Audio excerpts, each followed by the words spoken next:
या देवी सर्वभूतेषु शक्तिरूपेण संस्कृता नमस्तस्यै नमस्तस्यै नमस्तस्यै नमो नमः। ओम नमो कुष्मांडाय माताय नमो। हेलो फ्रेंड्स, कैसे हो? आशा करती हूँ अच्छे होंगे, स्वस्थ होंगे और मस्त होंगे। लीजिए, आज है चौथा नवरात्रा, क्योंकि दो नवरात्रि इकट्ठे पढ़ने से जो तीन नवरात्रे हैं वो कल हो चुके हैं। आज है चौथा नवरात्रा और आज की जाती है माँ कुष्मांडा जी की पूजा, जो माता रानी सूर्य की देवी हैं। तो सूर्य को जो प्रकाश है वो माता कुष्मांडा ही प्रदान करती हैं। तो आज की जाती है माँ कुष्मांडा जी की पूजा। और पूजा विधि इस प्रकार है कि आप सुबह स्नान कीजिए। स्नान करने के बाद आप सूर्य को अर्घ जरूर दीजिए, क्योंकि स्नान करने के बाद हमें सूर्य को अर्घ और तुलसी को पानी जरूर डालना चाहिए। और उसके बाद आप अपनी पूजा के रूम में आइए और रेगुलर जैसे पूजा करते हैं वैसे ही करनी है। अगर आपने चौकी अलग से लगा रखी है माता रानी की, तो आप वहाँ पे आइए और आसन पर बैठिए। कंबल का आसन ले लिए, साधारण आसन, जो भी आप रोज आसन पर बैठते हैं वो आसन ले लीजिए, उस पर बैठ जाइए। और अगर आपने ज्वारे बीजे हैं तो ज्वारों में पानी जरूर डालिए। और साथ में आप माता रानी को भोग प्रसाद इत्यादि जो सारी सामग्री है आप पहले से ही रख लीजिए, क्योंकि एक बार अगर पूजा करने बैठ जाते हैं तो बार बार नहीं उठते हैं। तो माता रानी के सभी जो भोग सामग्री है, पूजा की सामग्री है, फूल ले लीजिए। माता रानी को लाल चंदन ले लीजिए लगाने के लिए, लौंग इलायची ले लीजिए, फ्रूट ले लीजिए, ड्राई फ्रूट ले लीजिए। दीपक आपने अखंड जलाया है तो वो तो पहले से ही जला होगा। अगर आपने अखंड दीपक नहीं जलाया है तो सर्वप्रथम हमें दीपक ही जलाना चाहिए। और सर्वप्रथम हमें दीपक जलाइए और पहले दीपक की पूजा कीजिए। फिर माता रानी को आप गंगा जल का छींटा मारते हुए भाव का स्नान करवाइए। अगर आपके पास माता रानी की फोटो है, अगर आप माता रानी का अगर आप रोज़ स्नान कराते हैं तो आप रोज़ स्नान कराइए। नहीं तो अगर आपकी ऐसे फोटो है तो आप भाव से माता रानी का गंगा जल से छींटा देते हुए, देखिए ऐसी एक सुराहीदार रहता है, उसमें गंगा जल भरा रहता है। आप गंगा जल का छींटा देकर माता रानी को भाव का जो स्नान है वो करवाइए। उसके बाद माता रानी को आप लाल रंग के चंदन से टीका कीजिए, अक्षत चढ़ाइए। आज के दिन माता रानी को पीले अक्षत चढ़ाने चाहिए, अक्षत चढ़ाइए। उसके बाद माता रानी को आज कुष्मांडा माता को आज आप पिंक कलर के अगर फूल मिल जाए तो बहुत अच्छा है। पिंक कलर, रेड कलर के फूल आज माता रानी को चढ़ाने चाहिए। और वस्त्रों में आज आप लाल रंग पहन सकते हैं, नीला रंग भी पहन सकते हैं। देखिए बहुत से कलर बताए गए हैं, हरा रंग भी पहन सकते हैं, पर नारंगी रंग का ज़्यादा महत्व है। आप नारंगी ऑरेंज कलर के वस्त्र जरूर धारण कीजिए। अगर आपके पास है तो धारण कीजिए, नहीं तो कोई भी आप जो वस्त्र आप पहन सकते हैं, रेगुलर जैसे पहनते हैं वैसे भी आप पहन सकते हैं। तो आप इस तरह माता रानी को आप तिलक कीजिए, फूल लगाइए। अगर आपके पास माता रानी के लिए हार बनाया है तो आप हार भी चढ़ा सकते हैं। भोगों में आप माता रानी को केले का भोग लगा सकते हैं। कुष्मांडा माता को मालपुए का भोग लगता है, हलवे का भोग लगता है। और अगर आप मालपुआ हलवा सुबह सुबह नहीं आपको इतना जल्दी बनाने को होता है तो आप कोई भी ड्राई फ्रूट ले लीजिए। पांच तरह के ड्राई फ्रूट होते हैं, मखाना हो गया, छुआरा हो गया, बादाम हो गया, किशमिश हो गई। और साथ में फ्रूटों में आप केला सेब ले सकते हैं। और एक पान का पत्ता जरूर माता रानी को अर्पित कीजिए।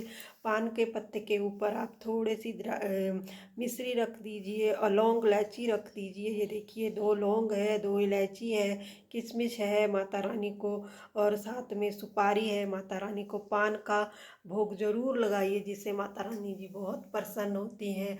आप रोज माता रानी को पान का भोग लगाइए, ड्राई फ्रूट का भोग लगाइए। अगर आपके पास कुछ भी नहीं है माता रानी को चढ़ाने के लिए, सुबह सुबह नहीं भी होता है, दुकानें वगैरह नहीं खुली होती है, एक दिन पहले पहले या तो आप इंतज़ाम कर कर रखिए। अगर नहीं हो पा रहा है तो आप ड्राई फ्रूट लगा दिए, 5 तरह के ड्राई फ्रूट आप माता रानी को लगा दिए और भोग माता रानी को कुछ भी लगा दिए। माता रानी भाव की भूखी होती हैं तो माता रानी आपकी जो भी भोग लगाया होगा आपकी माता रानी जो है वो स्वीकार कर लेंगी।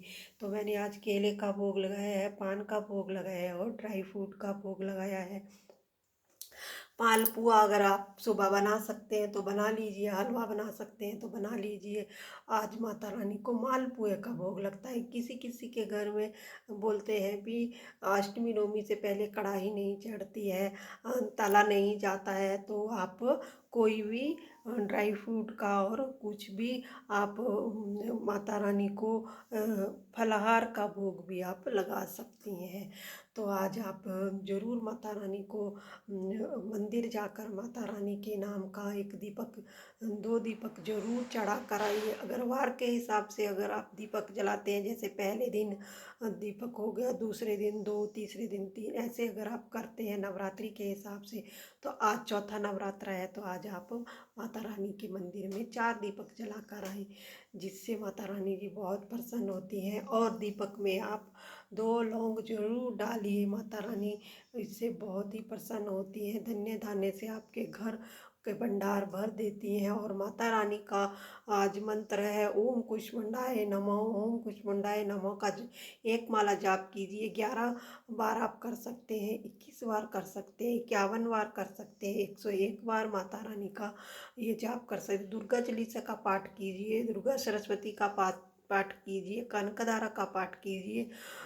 जो भी आप पुस्तक पढ़ते हैं वो ज़रूर माता रानी की पुस्तक पढ़िए और सुंदर सा माता रानी का श्रृंगार कीजिए। आज के दिन आप माता रानी का सुंदर श्रृंगार कीजिए। किसी सुहागन को आज आप सुहागी का दान जरूर दीजिए। किसी गरीब को आज आप दान जरूर कीजिए। किसी का गरीब इंसान को अगर आप आज कुछ ना कुछ दान करते हैं तो इससे माता रानी बहुत प्रसन्न होती है। देखिए ये मेरे लड्डू गोपाल जी, और साथ में आज गणपति का वार है तो हमें गणपति जी की पूजा भी ज़रूर करनी है। तो आज आप ये उपाय ज़रूर कीजिए और दीपक में 2 लौंग जरूर जलाइए। और लास्ट में आप माता रानी की कुष्मांडा माता की आरती कर सकते हैं।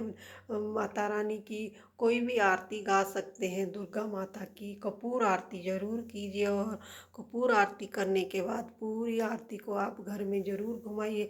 दोनों टाइम आप आरती कर सकते हैं। देखिए आपकी अपनी श्रद्धा है, आप प्रसाद सुबह नहीं लगा सकते तो आप शाम को ज़रूर लगाइए। माता रानी को 1 टाइम प्रसाद लगाइए, 2 टाइम लगाना चाहते हैं तो आप 2 टाइम भी लगा सकते हैं।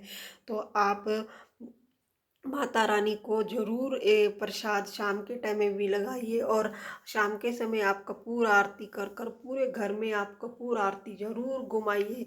और आप हो सके तो गोबर का जो उपला होता है उस पे आप हवन सामग्री डालकर 2 लौंग 2 इलायची आप डालकर और थोड़ी सी हवन सामग्री डालकर अगर हम हवन करते हैं तो इससे माता रानी प्रसन्न होती है। हमें शाम के समय हवन जरूर करना चाहिए और उस हवन को पूरे घर में घुमाना चाहिए, जिससे हमारे घर में जो नेगेटिविटी होती है वो दूर होती है और माता रानी के माता रानी प्रसन्न होती है और माता रानी के घर में आने के जो रास्ता है वो खुलता है और माता रानी हमारे घर में प्रवेश करती हैं। और तुलसी के अगर सरसों के तेल का घी के तेल का दीपक जरूर जलाइए। और शाम के समय आप अपनी दहलीज पर 1 दीपक जरूर जलाइए माता रानी के नाम का। शाम के समय आप गेट के बाहर 1 दीपक जरूर जलाइए, तुलसी में दीपक लगाइए। और शाम के समय अपनी दहलीज पर जरूर माता रानी के नाम का दीपक लगाइए, जिससे माता रानी बहुत प्रसन्न होती है।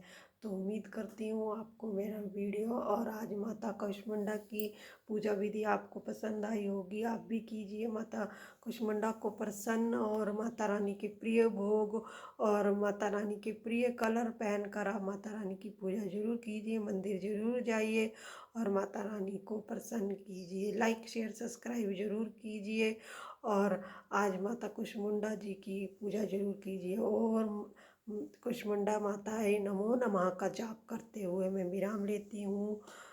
और आज की ये मेरी पूजा तो लाइक शेयर सब्सक्राइब जरूर कीजिए। नमस्कार।